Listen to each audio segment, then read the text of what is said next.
नमस्कार दोस्तों। आज भारतीय के जो आईटी मजदूर हैं जो अमेरिका में काम करते हैं उनके लिए बहुत बुरी न्यूज़ आई है। इनके लिए मजदूर शब्द यूज करना सही नहीं है, लेकिन अमेरिका इनको इसी दृष्टि से देखता है।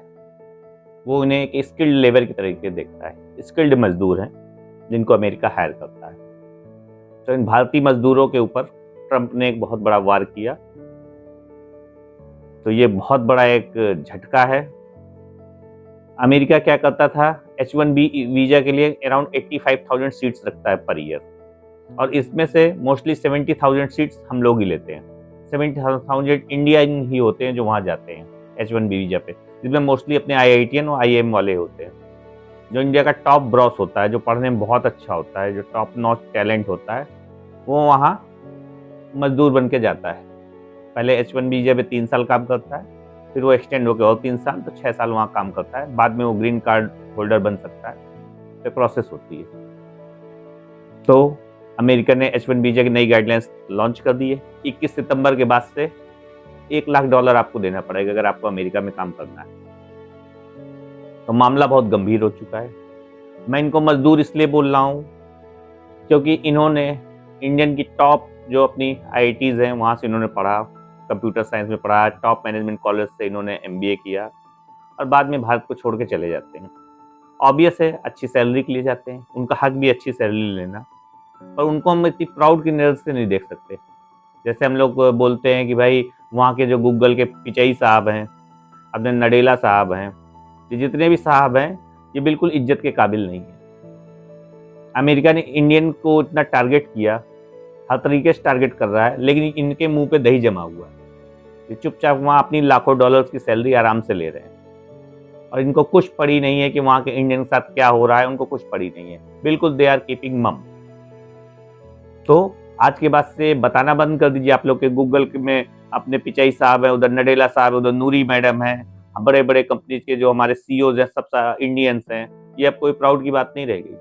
ये सब अपने मोटिव से वहाँ टिके हुए हैं और बहुत अच्छी सैलरी ले रहे हैं, और वहाँ की सरकार पे जबकि इनका कुछ दबाव भी बन सकता है, लेकिन ये मुंह नहीं खोल रहे हैं। तो अब इस गाइडलाइंस के बाद से क्या हो रहा है, इस गाइडलाइंस के बाद से रातों रात मेल आए। जो IT के मजदूर इस समय छुट्टी में आए हुए थे दुर्गा पूजा दीपावली के लिए, उनको रातों रात वहां से मेल आए हैं, माइक्रोसॉफ्ट से, गूगल से, उनको वहां से मेल आए मेटा जैसी कंपनियों से कि इमीडिएटली वापस आओ।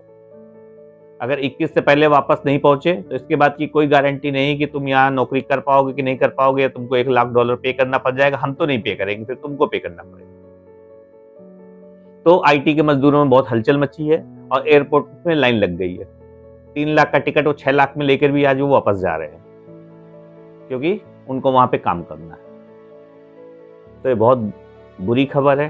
ट्रम्प के नजरिए से ठीक है, वो अमेरिकन फर्स्ट को वो मानता है, उस पॉलिसी को मानता है। उसने इलेक्शन में भी बोला था अमेरिकन फर्स्ट को मैं पहले प्रायोरिटी दूंगा, और उस पर वो चल रहा है। वो अपने देश के लिए ठीक कर रहा है, उसको हम नहीं गलत मान सकते। वो अपने देश के लिए ठीक कर रहा है कि भाई हमारे अमेरिकन को ही तुम जॉब दो, इन्हीं को तुम ट्रेंड करो जो यूनिवर्सिटी से निकल रहे हैं, बाहर से मजदूर मत लाओ।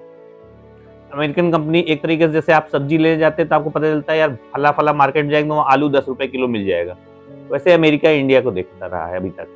उसको मालूम है इंडिया में चलो वहाँ सस्ते इंजीनियर मिल जाते हैं, थोक में माल उठा लेंगे वहाँ से और यहाँ पे लाके प्लेस कर देंगे, गूगल में इधर उधर बैठा देंगे, और उनके माँ बाप प्राउड से छाती तान के अपने यहाँ घूमते रहेंगे, मेरा बेटा अमेरिका में है, ये है वो है, इसकी $4,000, $5,000, $8,000, $10,000 इसकी सैलरी है। तो अब क्या स्थिति बन रही है, अब स्थिति काफ़ी खतरनाक बन रही है नए लोगों के लिए। जो नए लोग जो IITian हैं, जो IIM से जो नए जो पास आउट हो रहे हैं, उनमें भी हलचल है। क्योंकि अब अगर आपको वहाँ जाना है तो पहले आपको 88 लाख रुपए पे करना होगा। जाहिर है आप नहीं पे करोगे तो कंपनी पे करेगी। अब कंपनी अगर आपके ऊपर पहले 88 लाख पे करेगी तो कम से कम 1 करोड़ आपको सैलरी भी चाहिए होगी। तो अब आपका रिक्रूटमेंट प्रोसेस स्लो हो जाएगा। अब आप वहाँ इतने आसानी से नहीं लिए जाएंगे। तो अब आपकी दिक्कत धीमे धीमे बढ़ेगी। हम ट्रम्प साहब ने 2-3 कार्ड भी लॉन्च किए, प्लेटिनम कार्ड, गोल्डन कार्ड, उन्होंने 2-3 कार्ड भी लॉन्च किए। आप हमारे यहाँ आना है, हर चीज़ के वो पैसे मांग रहे हैं। अमेरिका में पैर रखने को पैसे मांग रहे हैं इस समय, और वो ठीक कर रहे हैं अपने देश के लिए, वो अच्छा काम कर रहे हैं, उसको हम नहीं गलत बोलेंगे। इंडियन को हिट हो रहा है इसलिए हम थोड़े से आहत हैं, लेकिन ठीक है, एक तरीके से होना चाहिए था।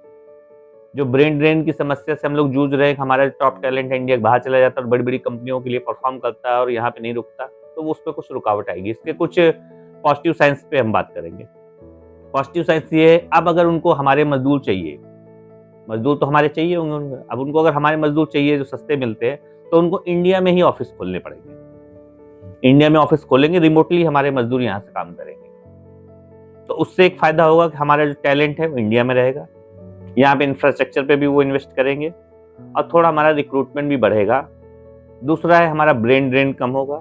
जो टैलेंटेड लोग हैं, हम इंडिया में ही जॉब ढूंढेंगे, यहाँ वहाँ कहीं मिल जाए किसी कंपनी में, तो उनका टैलेंट हमारे देश के विकास में काम आएगा। तो ये इसमें कुछ पॉजिटिव साइंस हैं, लेकिन अभी फिलहाल स्थिति गंभीर है। ट्रम्प डेली डेली कुछ ना कुछ नई नई पॉलिसी निकाल रहा है। तो जो मजदूर अमेरिका वगैरह जाने के बारे में सोच रहे हैं, जो फाइनल फेज में है, अपने फाइनल ईयर में बीटेक के हैं, उनको थोड़ा सचेत हो जाना चाहिए। तो इसलिए कोशिश करिए कि आप यहीं पे अपना जॉब ढूंढें और बाहर अब जाने के बारे में उतना मत सोचें, क्योंकि वहाँ आप सर्वाइव नहीं कर पाएंगे। जय हिंद।